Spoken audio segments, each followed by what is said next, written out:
Hi y'all, welcome back to my shop. Today I want to talk about mistakes, bloopers, call them what you want. But we can't take wood turning too seriously, and it ought to be fun. And every now and then things don't go as well as I don't know about you, but they don't go as well as I always planned. But I hope you'll enjoy watching these scenes and find them amusing, and maybe you'll be able to learn something from them.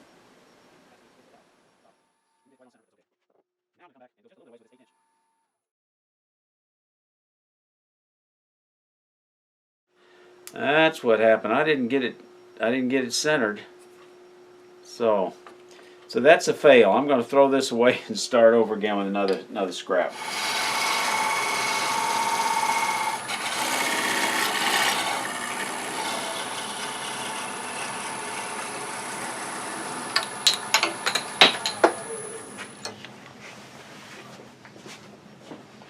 It's around here somewhere. Okay. I don't have to worry about this Bradford pear getting scratched. This is hardwood.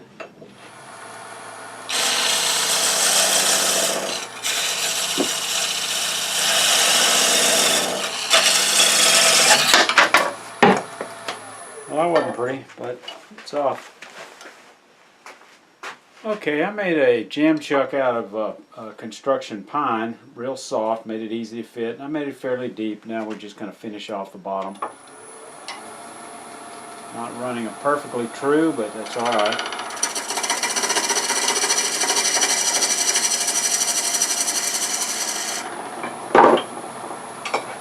I'm going to use a very small detail gouge to get in there. We'll come in from the end grain and just peel it back.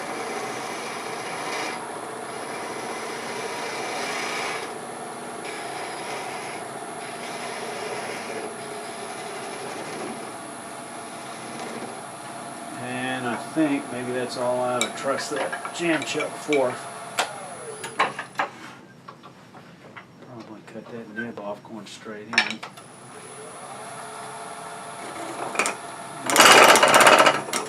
That wasn't pretty.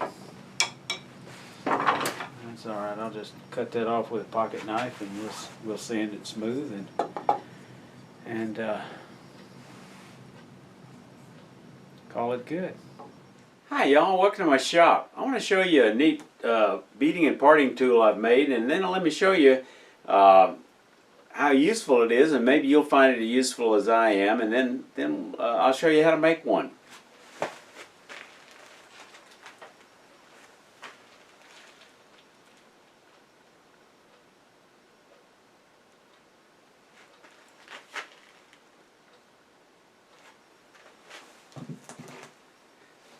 Hi y'all, welcome to my shop. I want to show you this useful beading and parting tool I made, and I want to show you how to use it.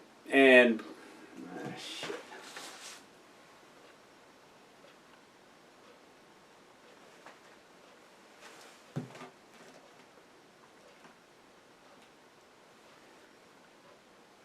hi y'all, welcome to my shop. Let me show you this cool tool I made, this beading and parting tool.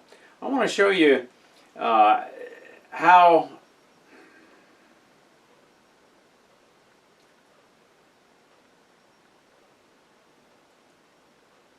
Let me show you why you might find it as useful as I do, and then I'll show you how to make it for about $5.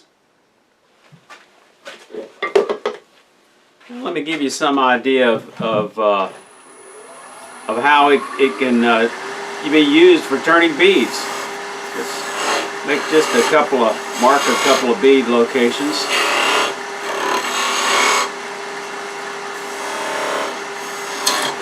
Whoa, that wasn't pretty.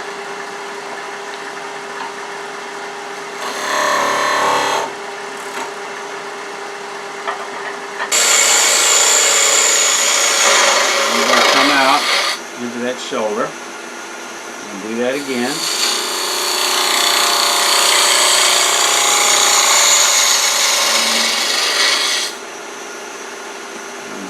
Now, because this is so steep, this is almost an example of doing a tiny little bowl with a 45-degree bevel, and it won't work. So I'm going to use a little steeper grind with this bowl gouge and come in.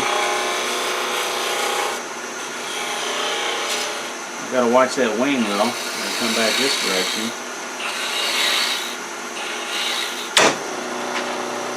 say, I've got to watch that wing.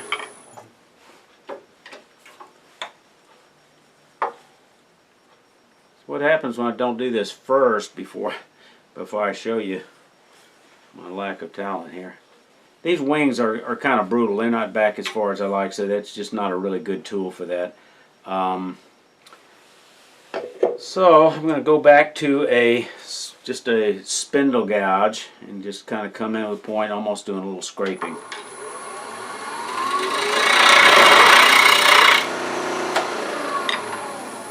This is vibrating a little bit. I'm wondering if, yeah, that's what I was afraid of. I've lost the bowl. Ooh, let's see. So you can see how ugly that catch was.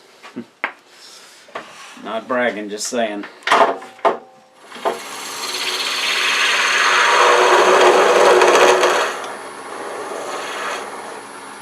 We'll make a little V cut where the ball is going to be. Done that before. Got a lot of wood, no problem. Alright. That's what happens when you don't have any support. You got to be bold with your cut. Be bold with your cut. It's that entry cut without any support that gets you in trouble sometimes. Let's speed up a little bit.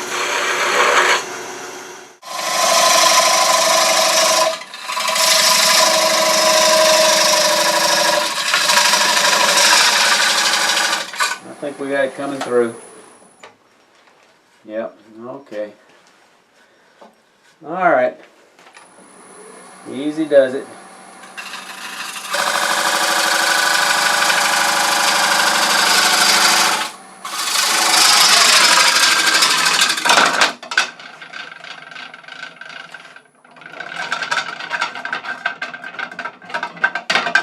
Well, that was fun. Alright. I wanted you to see this thing. It was bubbling up while I was talking, and I thought this was kind of interesting. So this shows you what you need to be concerned with.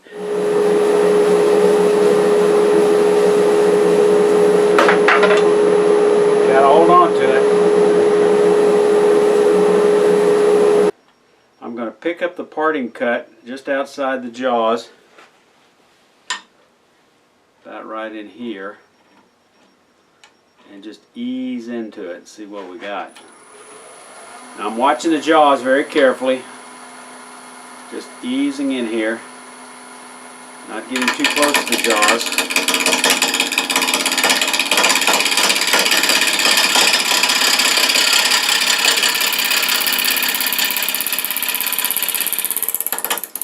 I need to come back.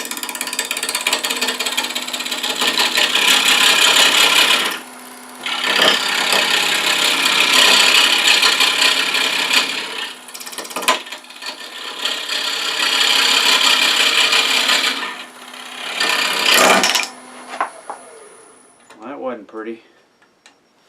Ripped off a corner. I think I can live with that. I didn't leave myself enough room. I started rubbing with that parting tool. A little sandpaper will make that rustic again. Something I like to do that a lot of turners don't is I like to go ahead and drill a depth hole to give me some feel for how deep I need to go. So I've got this thing with some filed notches on it. I don't know if you can see that. So I'm going to turn the speed down just a little bit. Yep. Still had the spindle lock on. You can take these small scraps, ingrain scraps, and you could use it, for example, a small bowl. Let me show you how to free those up. Basically, you're going to take it and just, well, let me show you with this. Before I get into that, this piece of wood is actually, I believe, a piece of poplar. And to free it up, normally you can just tap on the side of your chuck and it'll just pop right out. Normally. But when it doesn't, here's the other great tip. Let me show you. When you do make one of these, first of all, if I wanted to make this go away, I could turn this down.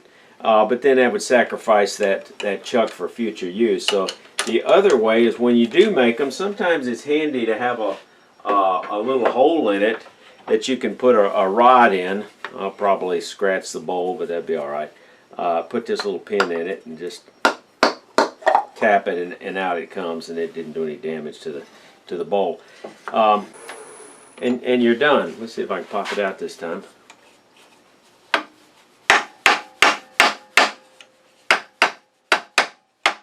There we go. And that's how they normally easily come out. And I've taken several bricks and I've wrapped them with duct tape, and they wind up very helpful in gluing situations like this where I might want to put a little weight on something, and I just take the brick, if I can get it balanced for something this small. Well, I guess I better figure out where the balance is on this thing.